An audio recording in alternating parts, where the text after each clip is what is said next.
It's great to be connecting with you. Tell me a little bit about what's going on for you, what led you to join the courses, and what you're hoping to get out of them.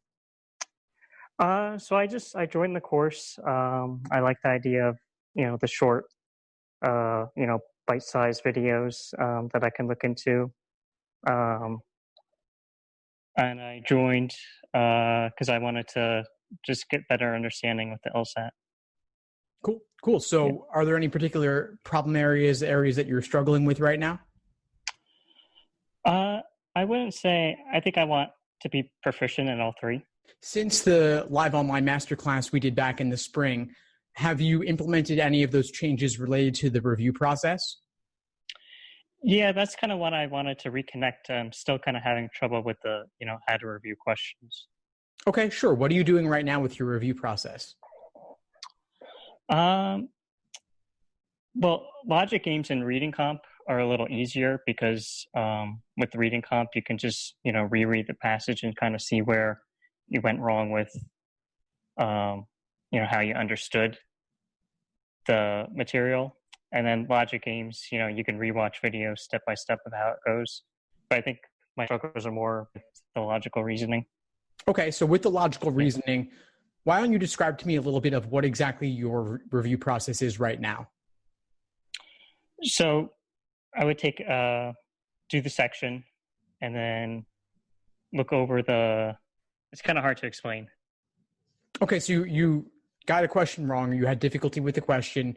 You recognize that it was a difficult question. Do you write out your thoughts? Do you talk them out? Do you just look at the answer and kind of think about it for a few seconds?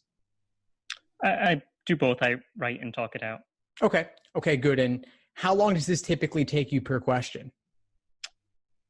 I try and spend like 5 to 10 minutes on the question.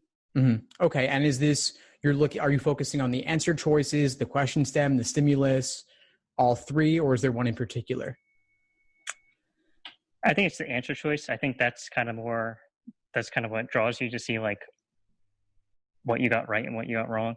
Yeah, sure. And that's common. People typically do want to look at the answer choices, and you should. But it's just as important to look at the stimulus as well, because your misunderstanding may have stemmed from something in the stimulus. Maybe the method of reasoning was confusing. Maybe the flaw, if there was an underlying flaw, maybe that was difficult. And so it's also important to see if there was something going on with your method of reasoning that was incorrect in your evaluation of the stimulus that you can improve for the next time around. Right. A lot of times people don't really understand the stimulus, and they just say, you know what, I'm going to look at the choices and see if that helps. But it never really helps. It actually usually further complicates things, because the choices only make sense in the context of the stimulus. Right. There are a lot of ways they can ramp up the difficulty of a given question, and some of those ways are in the choices, and some of them are also in the stimulus. Like maybe they'll have evidence, conclusion, and then more evidence, and then if they're lacking indicator words or they're using a confusing word like unless, those are ways they can increase the difficulty level. Yeah, that was kind of like one of my questions of like, would you say like are the top 3 most common logical reasoning question types? Most common question types I would say are probably flaw and necessary assumption. Those are 2 really big ones. And then I don't know that there's a third that really stands out, but I might say the inference family of questions comes up quite a bit as well. There's about 12 to 14 question types, depending on how you categorize them. And you don't need to pay too much attention to this, because you'll come across them organically as you do them with their relative frequency. But if there were 2 I would want you to focus on and really understand, it would be flaw and necessary assumption. So of course you can do those by type as well. Right. So would you throw the sufficient assumption into the sufficient assumption? No, sufficient assumption is a different type. No, I know. A little bit less common. Okay. This is going on for you, Colin. I know you had some other questions for me as well. Yeah. So how do you deal with? I guess I took the June LSAT, and the reading comp kind of like I thought I wasn't as prepared for it. So how do you deal with like, let's say the first passage you get and it's a really just you totally get lost with it? How do you deal with keeping your composure and the time constraints? Yeah, great question. This happens a lot, of course. Drill down to try and figure out what is the main idea. What's the main point? Just start with that. See if you can take that. If you've got that, that'll unlock a lot of the remainder of the passage for you.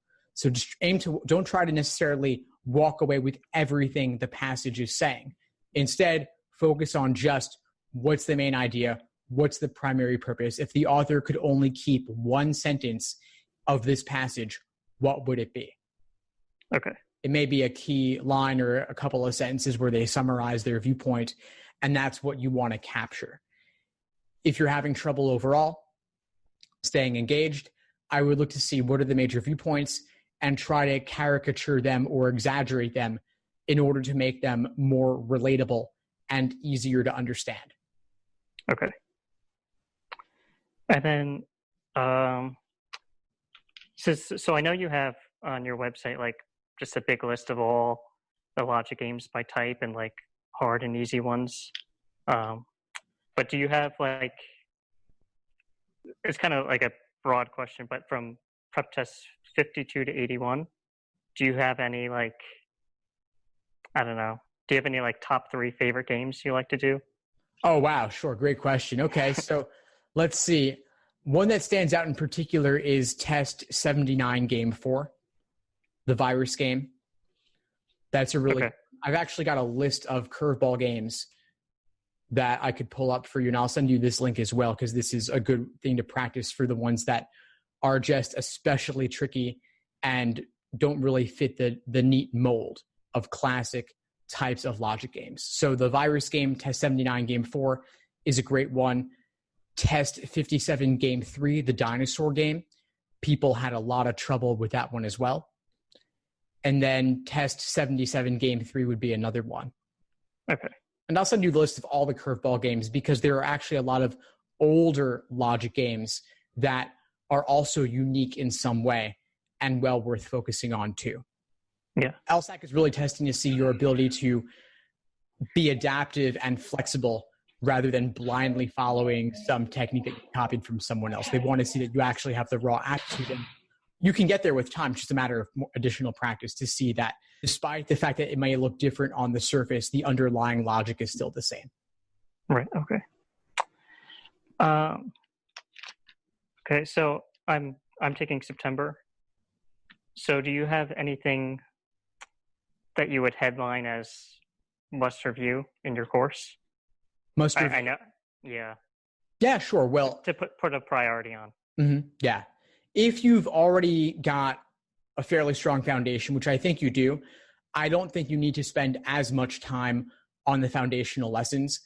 For you, I would focus more on the foundational lessons specifically in any particular weak areas. So maybe if reading comp was an area of struggle, you could review the foundational lessons in reading comprehension specifically. You could also review some of the videos from my classes here in New York where I'm walking through recent LSAT problems from tests in the 70s. Right. So I would encourage you to look at those as well, because I've been teaching classes every month for the past 6 months, focusing on those exams. And so you can catch the recordings of those explanations and those discussions with students inside the course as well. So I'd say that those are the best areas for you to focus. I would also say the master classes are definitely worth reviewing. I know you attended most of them, if not all of those live, but any that you didn't, I would suggest rewatching as well, just to make sure that you really got the concepts. Okay. So we already talked about in the beginning about reviewing questions, particularly LR. So I think there's like four weekends before the September LSAT that I could do a practice exam. Do you recommend that I do kind of one section a night in a different area and review that? I think that would be a day-by-day basis. Yeah, I think that would be a great way to go. You could do one full-length exam on the weekends, timed conditions, strict, to mimic test day, the full experience. But then during the week, if you can fit in just a section or two at night, that's a great way to go. If you can squeeze it in during lunch or before work, that's even better, but do what you can. Okay. And really try to lengthen your review process as well. You mentioned 5 to 10 minutes to review a single question. I would see if you could get more out of your review by going deeper. Like I said, analyzing the stimulus as well, really articulating your thought process, writing it out. And then you could also, after doing all that, look at explanations from a variety of sources to see what makes it click for you. Okay. That's really it. I think that you've been studying for a while. The foundation is already there. Yep. It's just a question of refining things. And then also, of course, working on the more difficult questions as well. Right. Yeah, I think so too.